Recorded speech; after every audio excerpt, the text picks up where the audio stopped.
Welcome to the show, and it's a big one. More incredible signs that the Albanese government's green energy revolution is falling apart, including this huge queue for an electric vehicle recharger out bush, and crisis for a women's soccer competition with women quitting the sport rather than play a club with 5 transgender players.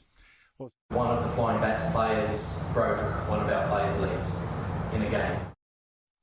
Also tonight, Israel says sorry for killing an Australian aid worker. And the Brittany Higgins saga just got even stranger, with the man whose evidence forced the reopening yesterday of a defamation case against Channel 10 filming himself smashing the golf clubs, allegedly of a journalist is now at war with. Good heavens, plenty more coming up. But first, this today was a bit of a joke, wasn't it? I'm very honoured to announce Ms Samantha Mostyn, AO, as Australia's next Governor-General. Sam Mostyn as the next Governor-General, Albanese's friend? How political is this? Now, one thing is absolutely clear. Sam Mostyn sure has made affirmative action work for her. Demanding that women get jobs ahead of men looks like it's helped her to become our next Governor-General. Here's proof that affirmative action really does help.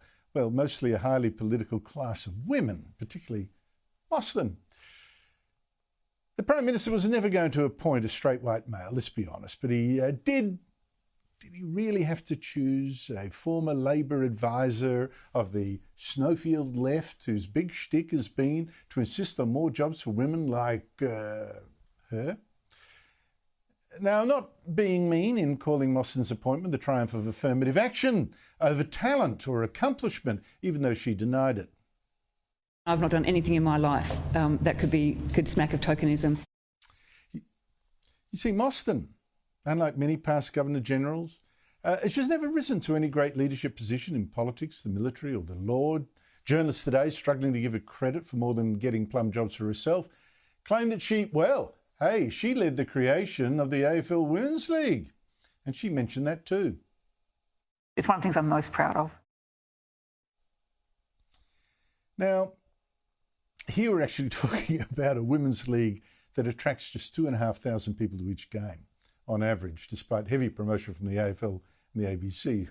I'll say whoopee-doo. So this tokenism. Mostyn has herself admitted in past interviews she'd got at least 4 appointments already through preferential treatment for women, for being a woman in a race where the men had been banned. She even listed those jobs. She was made an AFL commissioner in 2005, then a board member of Transurban, the toll company that really slugs you, Virgin and Mirvac as well, to help them all show how progressive they were, to be honest. To tell, there she was to tell them to hire more women, and more minorities as well. Now, Mostyn used to be proud to be picked as the token woman or the woman for a woman-only job. 7 years ago, she said, "I'm very happy to say I was a quota appointment to the AFL Commission." She admitted, "I took a lot of criticism from women who said they would never take that job on that basis because you'd never have credibility. But we've just got to get over this idea. Targeted appointments are actually part of our toolkit to get people from different backgrounds into these positions," like Sam Mostyn. Now, I wonder if that's really what we want from a Governor-General. Someone very happy to get a leg up for being a woman. Someone whose big success seems to me to be getting Sam Mostyn into these positions. Someone whose career has not been in uniting, but in playing identity politics. Now, I'm sure Mostyn will say, that she's got more qualifications than her gender. In fact, Opposition Leader Peter Dutton, in his very lukewarm welcome of Mostyn's appointment, listed one of her qualifications. Well known to many people within the government over a long period of time. Well known to many people within the government over a period of time. Now, what Dutton is saying there, without trying to be too obvious about it, is that Mostyn has been a Labor functionary and friend for years. For instance, she was an advisor to former Northern Territory Labor leader Bob Collins. She was an advisor to former Federal Labor Minister Michael Lee and to former Labor Prime Minister Paul Keating. She's a friend of Albanese. She's lately chaired his Women's Economic Equality Task Force to push his women's agenda, to help deliver his election promises, So no wonder Albanese likes her helping him like that. But being some Labor apparatchik, a Labor mate, is that really a qualification for Governor-General these days? Of course, no, I'm sounding harsh here. I should add that, yes, Mostyn has done much more than help Labor in her career. She's also been chairman of the Aware Super Fund, and she's been deputy chairman of the Diversity Council and president of the advocacy group Chief Executive Women, calling for more women to be appointed to chief-type jobs like, hey, maybe this one. Now, more relevant for Labor is that Mostyn has jumped on almost every hobby horse of the New Left, to the point, actually, of parody. You take Australia Day. Our new Governor-General has called it Invasion Day. In a Twitter feed, she's now quickly deleted. She's been cleansing her social media accounts. Or take a speech a year ago to the National Press Club, where she ticked almost every left-wing box you could think of. For instance, she was right on board with Labor's divisive race agenda, the voice that was backed by the elites but later rejected by Australians 60% to 40%. I accept the invitation to walk with First Nations in seeking a voice to Parliament enshrined in our Constitution. Global warming? She's right on with that as well, this religion of the elites. She was actually chairman, would you believe, of Tim Flannery's Out There Climate Council, and says the young were teaching older and wiser Australians about this climate crisis. And of course, they know all about the impacts of climate change. And yet there they are, most often our teachers. On she went in that speech, identity politics. Big tick for the young fashionistas pushing that too. They alert us to the concerning impacts of outdated gendered norms and on the need for inclusion for gender non-conforming people. Honestly, Sam Mostyn is kind of, leftist from the upper class, inner city sort of thing. Like us from central casting. I mean, she's hip with every fashionable cause. And naturally, same speech last year. She loved the teal independents, so they love her. These global warming extremists are the darlings of well-off women of the left of a certain age. Just as extraordinary was the political earthquake of the so-called teal women independents in defeating sitting Liberal MPs in what were once Liberal Party strongholds. I'm delighted that so many of them are here joining us today. Oh, good on them for beating those Liberals, Sam Mostyn. Oh, wait a minute. This is actually your new Governor-General. A second-tier functionary of the New Left, chosen by a socialist left Prime Minister to, and this is the joke, to be the Governor-General, a unifying, supposedly, and apolitical, supposedly, figure representing us all. Someone to act as our neutral umpire, totally impartial in a constitutional crisis. Standards have fallen, haven't they? Yes, our Sam Mostyn today said she'd do her job as Governor-General. I'm deeply honoured by this great privilege and look forward to representing the values, hopes and aspirations of all Australians. I will never underestimate or take for granted the expectations that come with high office, and I am ready to serve with integrity, compassion and respect. Joining me is Rowan Dean, editor of the Spectator Australian, host of Outsiders, here on Sky News every Sunday at 9 a.m. Rowan Dean, is this a strange appointment? Have I been a little unfair? I think actually you've been too fair, Andrew. I was appalled by this decision, and any right-thinking Australian should be. The Liberal Party needs to commit to saying no thanks to her if they get into power, because the whole point, as you were talking earlier about the Governor-General is the monarch's representative in Australia, and the whole point of the constitutional monarchy is that the monarch remains above the political fray, is not associated with political issues, hasn't got previous positions or indeed worked with political parties. That's the whole point of the Governor-General, to be the fair umpire in a constitutional crisis. Now, interestingly, Andrew, Anthony Albanese used to boast that he was the economic advisor to the Gough Whitlam government. Maybe he was telling the truth, because We've seen our economy nosediving under Albo in much the same way we saw it under Whitlam. So I'm kind of wondering, maybe Albanese is taking Sam Mostyn out as a bit of protection in case there's a dismissal part 2 with his name written on it. Because you couldn't get a person, an individual, more closely tied to or empathetic with the Labor Party, and in particular, Anthony Albanese's woke version of the Labor Party.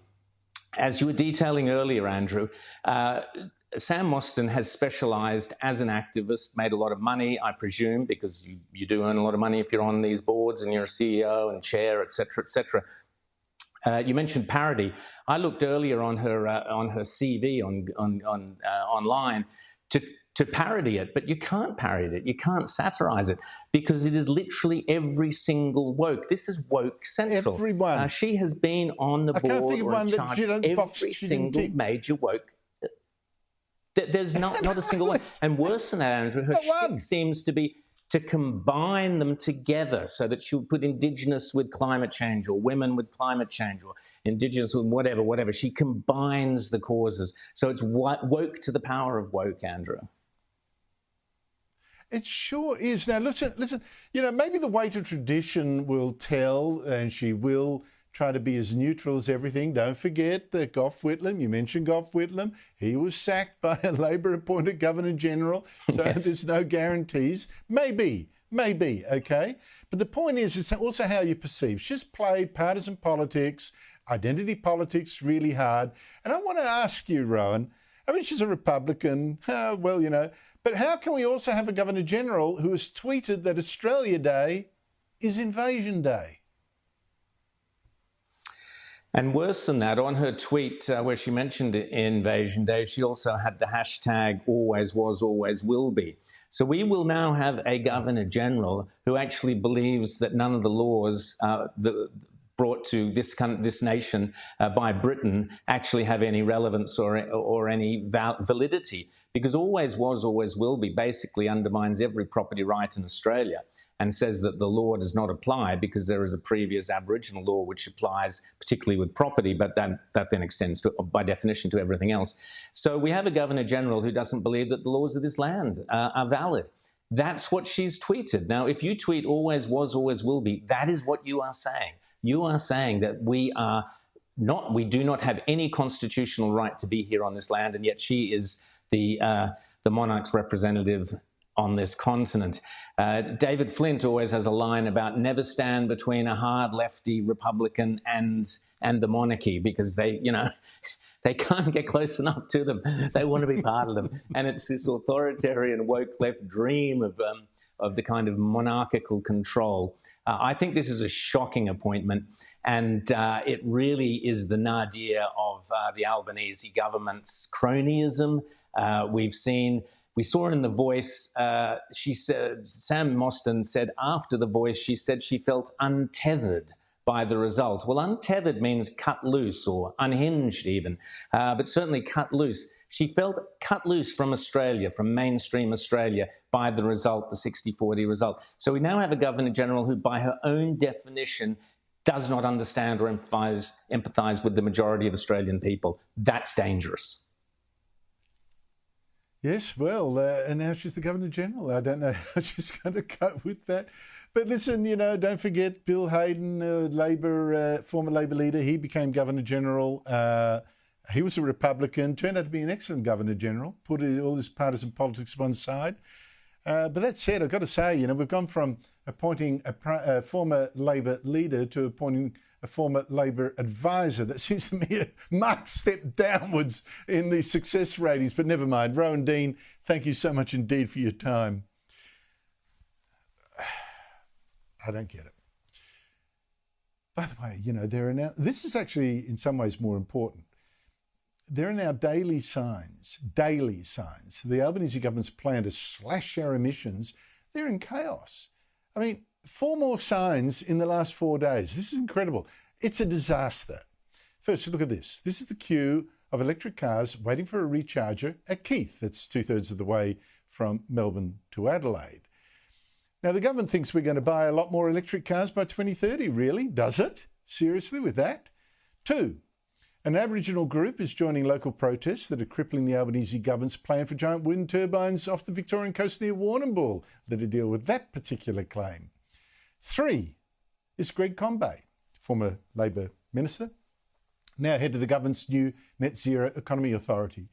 He yesterday warned that we need to find massive amounts of money in a hurry to keep on the lights, and is also counting on a miracle new invention or two to get us through. Hundreds of billions of dollars in investment will be needed to achieve net zero. And the fact is, neither government funding nor private capital alone can meet that challenge. Green hydrogen, green metals, green manufacturing. There are opportunities like this in other industrial regions around the country. Green hydrogen, the big opportunity, which brings me to the 4th and last problem, a big one. Green hydrogen, making this new green fuel from water using huge amounts of wind and solar power to do it.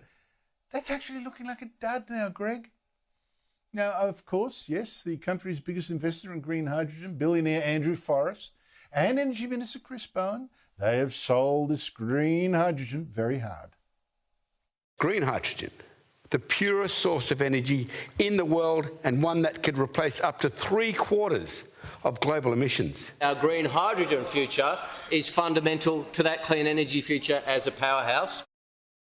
In fact, a couple of years ago, Andrew Forrest and the then Queensland Premier was saying we'd get a big new green hydrogen project in Queensland, Gibson Island. They held a big ceremony as if it was already happening. What we're seeing is an industrial green revolution. Queensland leads Australia where Queensland leads the world in really exciting, sustainable green industries. But, oh dear, another flop. Andrew Forrest seems to have given up on the idea of that particular green hydrogen plant, saying it's in the wrong spot. He's refusing to take up now the solar power that he said he'd used for that scheme. That's over. Joining me is National Senator Matt Canavan, the former Resources Minister. Matt Canavan, 4 big whoopsies in 4 days. Where is the government's green energy revolution going? Well, look, it's unfortunately our entire energy system is on the brink of collapse, and that's just not coming from me. That's from our energy regulators who warn that we're going to be short of power in the next few years, because effectively how we've run our electricity and energy system in this country over the past decade is a bit like Jack from Jack and the Beanstalk. Everybody's got their own set of magic beans that they're going to plant. They come home, they sell the cow, they sell the coal-fired power station down the drain, they close all the reliable electricity available. And they come home to mum and say, look, I've got these magic beans, and I'm assured by those who sold it to me that this is going to be the solution to all of our problems, and we're going to be able to pay back the house and pay off our debts and get back on our feet. And so we then sow these magic beans, whether it's hydrogen plants to replace fertiliser plants that we used to have here in Brisbane, whether it's hydrogen to power our homes, whether it's solar panels, was just the other day, solar panels, electric cars. And even on the right side of politics, I must say, Andrew, it's the small modular reactors. We talk about those. They're not commercially available yet either. And so we've all got our own version of magic beans. And that is just like in the fairy tale leading us to absolute ruin. I'm just worried what the giant's going to do with us when he does smell the blood of an Englishman eventually and come looking for us as a country, because we can't keep the lights on anymore. We can't make things anymore. Well, you put your finger right on the crisis here, because it was so much easier just to destroy coal-fired power stations, drive them out of business, hound them out, without having anything actually to replace them with that worked well enough.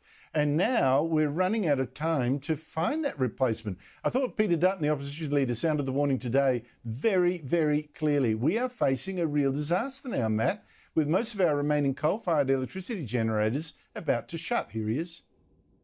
The government is losing 90% of the baseload power in our country over the next 10 years. Not into the 2040s or 2050s, between now and 2034. There is likely disruption to power, which means, not just that your fridge goes off at home, but that the cold rooms go off at the supermarket, that we don't have reliable energy for the manufacturing process, so jobs are lost in the Australian economy. Why would we tolerate that situation? Matt Canavan, how much trouble are we in and how do we get out of it? Well, we can sort of see how much trouble we're in just by looking at where we've gone to over the past decade. Over the past decade, we've shut 4 gigawatts of baseload power that Peter was mentioning there before, and only replaced it with 1. Over that next decade that Peter's talking about, that 90%, that's going to be 4 times that amount. So over the past decade, your power bills have skyrocketed. Despite promises from this government, they continue to go up. We've lost massive amounts of our manufacturing industry, including that fertiliser plant here in Brisbane, our last urea plant in the country that helps grow our food. And now in the next decade, we're looking at doing that by 4 times, by more than 4 times, in the closure of the remaining 90% of our baseload power stations. I mean, it shouldn't take Nostradamus here to say, look, maybe we should just slow this down. Maybe we shouldn't shut so many coal-fired power stations. Admittedly, the penny has dropped there for the New South Wales government, and they're now madly rushing to maintain the Eraring coal-fired power station, despite it being slated to close next year. But there needs to be a broader plan here and a longer-term plan to reinvest in our coal-fired power stations to keep the lights on and save as much manufacturing as we can in this country. Because if we don't do that, no matter what you get promised, whether it's batteries or hydrogen or pumped hydro and also nuclear energy, we're going to end up losing a lot more manufacturing in this country, and I don't want to see that. We're already losing the nickel industry very quickly. You see Indonesia building dedicated coal-fired power units just to support that and swamping us with cheap nickel. But I think that's only the sign of the future. Matt Canavan, thank you so much indeed for your time. After the break, Israel says sorry, but some Albanese government ministers don't seem to want to hear it. Plus, Britain goes hard on China with Albanese. Well, is he still sucking up? Well, so says a former Labor advisor. Benjamin Netanyahu, Israel's Prime Minister, has now apologised publicly and privately in a phone call to our Prime Minister for Israel killing 7 aid workers, including Australian Somi Frankham, firing rockets into 3 vehicles of a charity delivering food in Gaza. Here's the Israeli military's explanation for this tragedy. I want to be very clear. The strike was not carried out with the intention of harming WCK aid workers. It was a mistake that followed a misidentification at night during a war in a very complex conditions. It shouldn't have happened. We are sorry for the unintentional harm to the members of WCK. I'm not sure that's the full story. I've seen reports in Israel that the military there thought a Hamas operative was with the convoy. Did they shoot knowing they were aid? We need to know, and there'll be an investigation. The Prime Minister today spoke to Netanyahu. I expressed Australia's anger and concern at the death of Somi Frankham. This is completely unacceptable. The Israeli government has accepted responsibility for this. I thought his comments were more measured today, but other members of his government are whipping up outrage over Netanyahu, who, after apologising, added this. Prime Minister Netanyahu has committed to full transparency about how this tragedy could possibly have occurred. Sorry, that was not Netanyahu. What Netanyahu said was that, well, mistakes happen in war. Ed Husic has, in my opinion, been one of the government's most anti-Israeli ministers and jumped on that phrase. But Opposition Leader Peter Dutton pointed to the bigger picture. That is essentially an incredibly insensitive remark. Innocent people are losing their lives in the Middle East at the moment is as a direct result of Hamas's attacks on the 7th of October. Joining me are Cameron Milner, former Chief of Staff to Labor leader Bill Shorten, and now Director of GXO Strategies, and Michael Costa, former New South Wales Labor Treasurer. Cameron, what do you make of the government's handling of this tragedy in Israel, in Gaza? Well, it is a tragedy and it's awful that someone lost their life, but it is a war zone, and let's not forget how this war zone started. It was a dreadful terrorist attack from Hamas against 1,500 Israelis who lost their lives, innocent Israelis who lost their lives. And I don't see those Australian politicians jumping up and down about the 100 people who are still hostages due to Hamas. Hamas is using civilian infrastructure, they're using schools and hospitals to shoot from.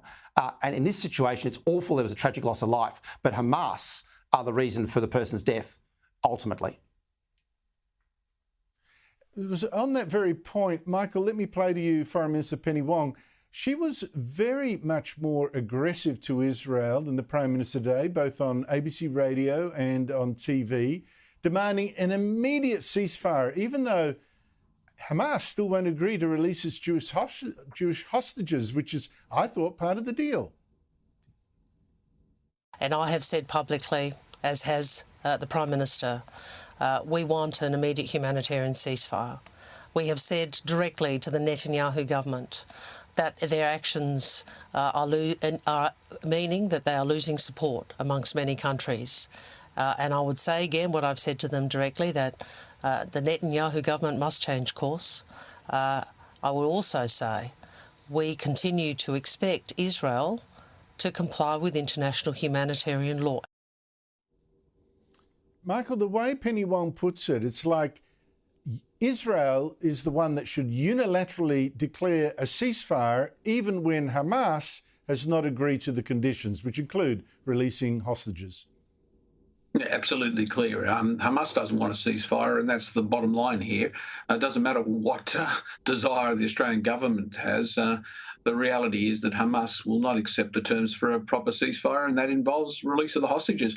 Look, I think Penny Wong is, walking that tightrope that now exists in the Labor Party between the sort of the traditional position on Israel and, those branches and those electorates that are full of people that are sympathetic to Hamas. And unfortunately, that's where the Labor Party finds itself. I've got to say that the Prime Minister's comments I thought were reasonably measured. All you can do in these circumstances is call for an investigation. He was much more measured. And I think Dutton is absolutely correct. Ultimately, the responsibility lays with Hamas. Yes, I thought so too. Cameron, Sam Mostyn, you will have bumped into her many times, I'm sure, in your career with Labor. I have, yes. Sam Mostyn as our new Governor-General, good choice? No, it's a terrible choice. She is the queen of woke. But this is the Prime Minister's choice. This is the Prime Minister's captain's pick.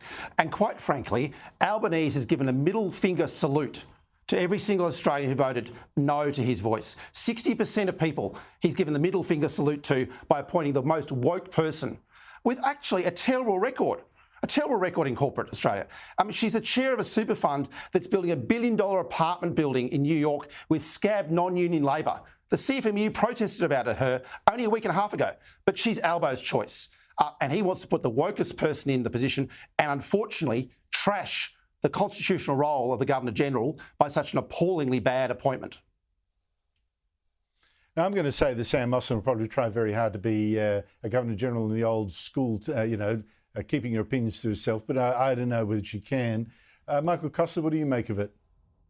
Well, I think, the fact that she deleted all her tweets, her woke tweets off X and Twitter was a good sign to me. I mean, look, the real test will be how she performs in the role. I mean, she's got strong views, but we've had Governor-Generals in the past with strong views, and Labor's had some success with some of them and some failures. I mean, John Kerr was a failure and Bill Hayden was a success. So he had views as well.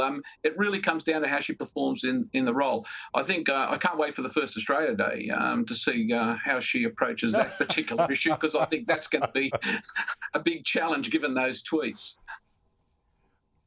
That is going to be a huge challenge. Someone who calls it Invasion Day, etc., etc. Let us see how she can keep smiling and shaking hands on Australia Day. Let's see that. But that's where I fear the rubber might hit the road. Cameron, you're just back from Britain, where you talked to the Labor Party there. The Labor Party is almost certain to form government sometime this year. Looks like a landslide. True. You wrote a fascinating piece about what you found there and how you contrasted it to here. You wrote this in the Australian today. What did you conclude? Well, it's not a Labor issue. So Keir Starmer and Labor are really clear-eyed on China and the threat that China represents to our world security. That's why AUKUS is so important to the UK, the US and Australia. But as the nearest beneficiary of AUKUS, the weakest link is in fact Australian Labor. Under Anthony Albanese and Richard Marles, we are weak and compliant for China. We're cutting wine deals rather than national security deals, and that's a real problem. And Albanese is no longer just China's handsome boy, he's also their weak boy. What do you make of it, Michael, the difference between British Labor and Australian Labor? Australian Labor used to be much more hard-headed, as you know. That's true, but I think Cameron's been a bit harsh there. I mean, we have continued with AUKUS, given all the pressure that's there, and we saw Keating recently. You know, they're heading in the right direction. The problem is they don't put the resources in. They don't have the resources. As for Labor over there, I'd be very, very worried. You know, Corbyn can't. You've got Corbynistas there, Angela Rayner. She's the deputy leaders in scandal. Starmer can't even define what a woman is. At least Albanese could do that.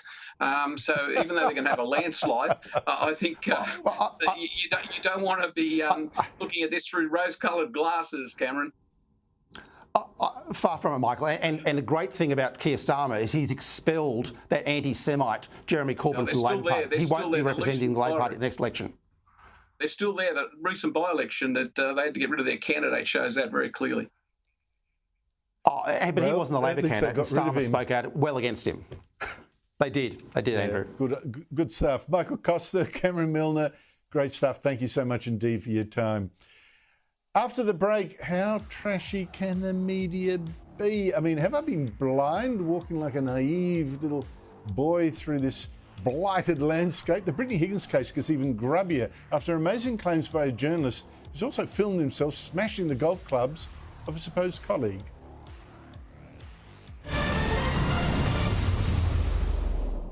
Watching this Brittany Higgins saga play out, especially after seeing a video just released of one of the new players in this, I'm thinking, what world am I in? Really? As I told you last night, there was a last-minute twist to this whole thing, to this case. Just 2 days before a judge was due to hand down his judgment for or against Channel 10 and presenter Lisa Wilkinson because they're being sued by former Liberal staffer Bruce Lehrmann for, he said, implying he'd really raped fellow staffer Brittany Higgins in Parliament House and effectively identifying him. Now, Higgins claims she was raped, but Lehrmann denies it, and as you know, it's never been proved. But now, this last-minute delay in this defamation case is caused by this journalist, Taylor Albach, coming forward, he says, with new information.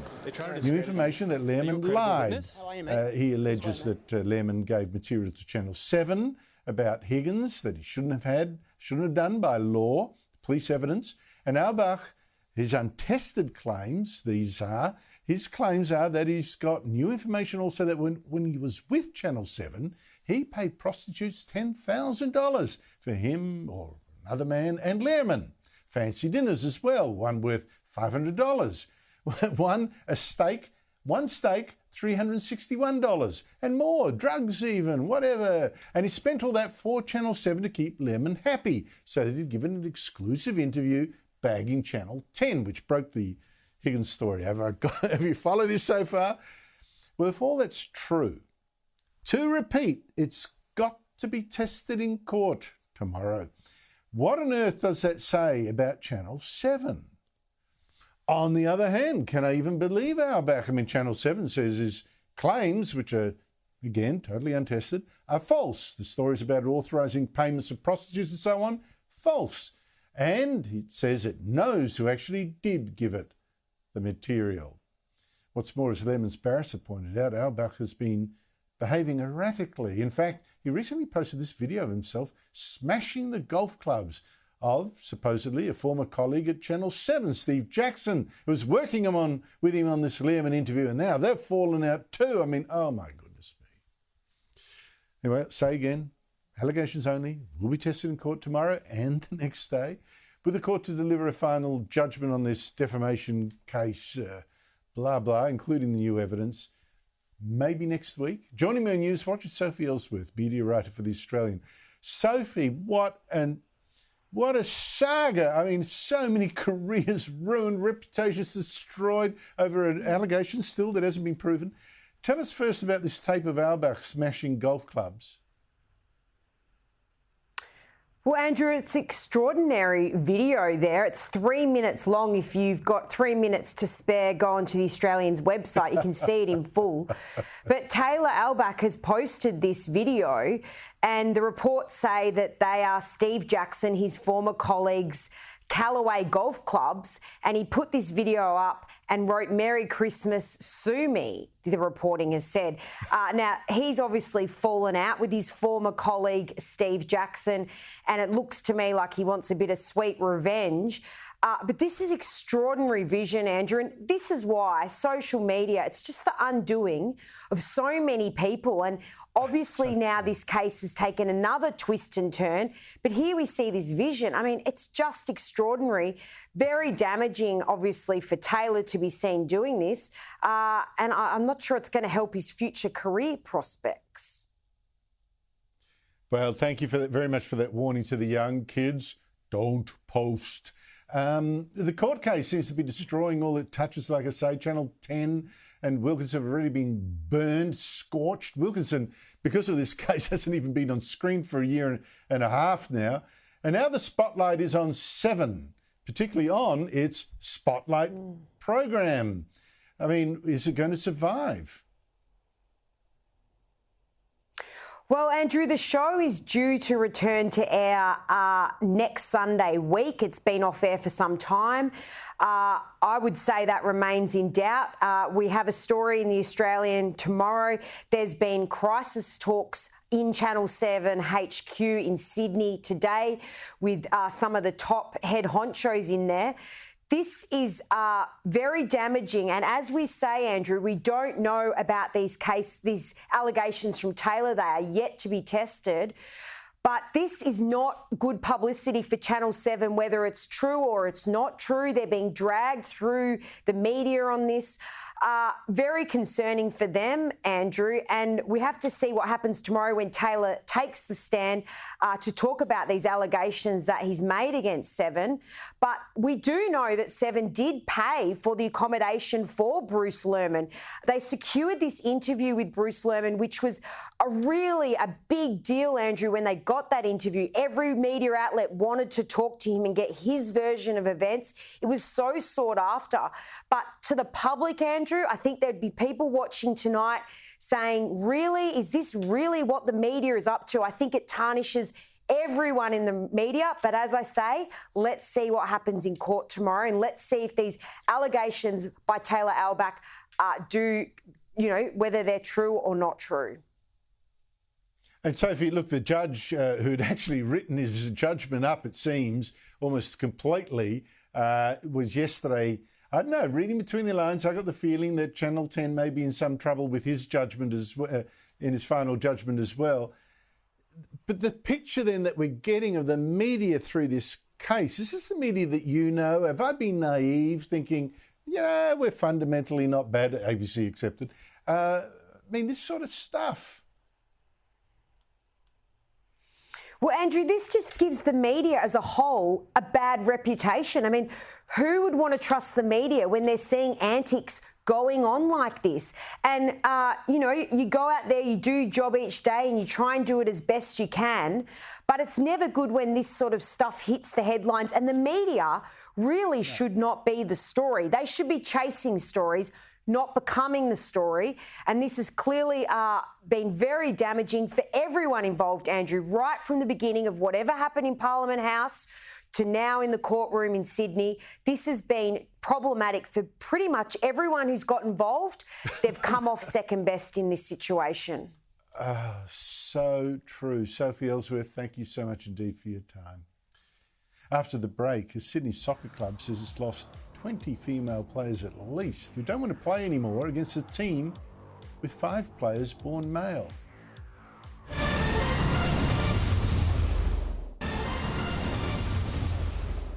J.K. Rowling, the Harry Potter author, has stared down Scotland's police. And soon I think people here might have to take a stand as well after some new craziness in New South Wales. Rowling dared police to arrest her. We talked about this last night. Scotland's new law banning people from supposedly stirring hate against transsexuals. She posted a series of pictures of trans women she insists on calling men and said, jail me for this. And now police have said, well, they're not going to prosecute. They did get complaints, yes, under this new law, but they're not going to act. Their posts aren't criminal, which is a relief. But now Rowling has said, well, I think they said that because I'm too big to take on. And she said, if they go after any other woman for simply calling a man, I'll repeat that woman's words and they can charge us both at once. Let them dare. But here too, trouble. The North West Sydney Women's League soccer, its competition. It's a team called the Flying Bats Football Club, and it's got 5 transgender players on one of those teams, and they've won every game. Big surprise against the other women. Frank Parisi, president of the St Patrick's Football Club, says there's also a safety issue here, and he's lost a couple of dozen of his female players since one of them had a leg broken in a tackle. A couple of years ago, one of the Flying Bats players broke one of our players' legs in a game. I've lost 24 players. Okay. And that's as a direct result, and they've all said to me, Frank, we do not want to play against the Bats players. Joining me is the panel, Federal Liberal MP Garth Hamilton and Evelyn Ray, Sky News contributor, regular commentator on this show. You know, Garth, is it really inclusive to field players born male in a women's competition if that means other women won't play out of fear? Look, I don't think it is inclusive. I'm not sure inclusivity is the key point here. We all talk about how important it has been to get women's participation in sport up. I remember when the Prime Minister was going to give us a public holiday because the Matildas were doing so well. He's silent on this issue though. When we've got a direct threat to women's participation, we just heard there 24 players pulling out because they don't want to compete against biological males in their competition. There's a direct threat to that participation. I think that should be the point that we're talking about, ensuring that these women have a fair go when they do compete. I don't think that's an unreasonable position to take. I think Claire Chandler deserves a shout out here, if you don't mind, Andrew. She's been leading the way on this in Parliament. And look, her bill trying to give clubs and trying to give sporting organisations legal protection, just so that if they want to have women's only sport, and I am saying women's only, not biological women or however we have to politically correct put that now, if you want to have women's only sport, that you would get legal protection to do so. That's a sensible conversation that Senator Chandler's been leading, and I think we need to have more of that conversation in light of what's happening here. Evelyn Ray? Look, I think what's really important is to remember that inclusivity is not an absolute goal or an absolute good. You know, we have to get over our fear of not being inclusive, because it's okay in certain contexts to not be inclusive, because by definition, women's sports are not inclusive. They are limited to women. And up until 5 minutes ago, all of us across the world understood exactly what that meant. And I think it's amazing that J.K. Rowling is taking this stand. I've said it before, that the sports movement will be the ending of the trans movement, because the more people that speak up about it, the more people will feel emboldened. And if J.K. Rowling is leading that charge, it's amazing, because in the end of the day, it is women who are missing out.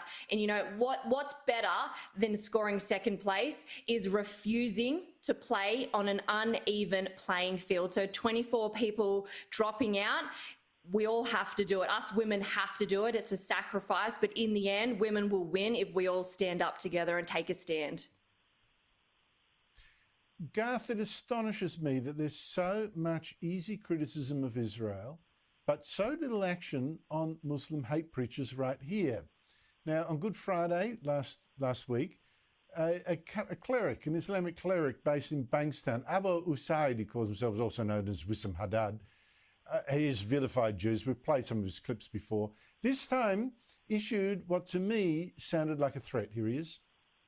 If you attack Allah, if you attack our Prophet, our religion, and our fellow brothers and sisters, and if you attack our lands, then you are going to be met with men who love death more than you love life.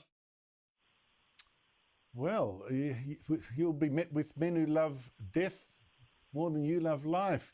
Now, New South Wales police say that's not actually a criminal offence, that's not really a criminal threat. Haddad, who actually has a charity with tax deductions, would you believe, says he was just speaking in self-defence. Do you see that innocently, Garth? No, not at all. And if this doesn't reach the level of incitement to violence, I don't know what does. But I would ask you, Andrew, we're always told that whenever they say we've got an anti-Semitism issue in Australia, which I think, unfortunately, we do now, we've also got an Islamophobia issue. Well, I'd ask you, where are the Jewish hate preachers? Where are they?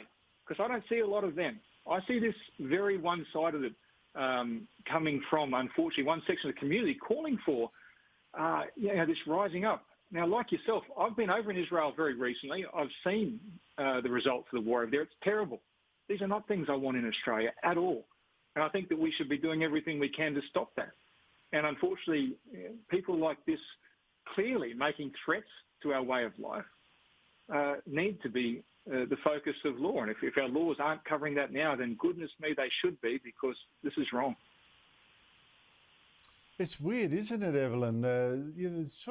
It's like both the government and the police think this is a problem of community harmony they've got to manage, rather than, it seems to me, this is just my opinion, rather than a question of right or wrong or breaking a law.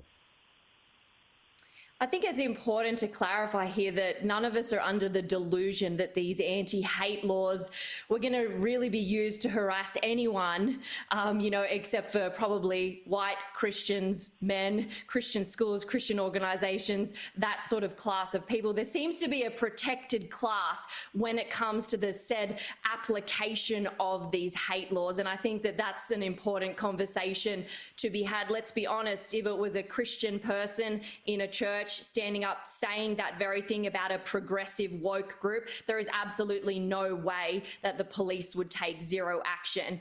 I think it's important to note that what's happening in Israel, it's going to be plagued with a lot of emotion, not only because the two groups of people over there believe they have a geopolitical right to be there, it's also plagued with religion, and they both believe that there's a holy right to be in that land. So it's just a combustion fire waiting to happen. And I think that unfortunately what we're seeing in Australia is the consequences of multiculturalism playing out in front of our eyes. I met secular Israelis who think they have a historical right to live in Israel, but I get your point. Garth Hamilton, just quickly in the 45 seconds left, the new Governor-General, good appointment? Well, look, once you put on the green and gold jersey, you're our selection. It's a pretty hard job to bugger up, Andrew. Turn up, smile and wave. Let's hope they aren't called on for higher things than that. But I guess the big point here is the polling on Linda Burney mustn't have been that good.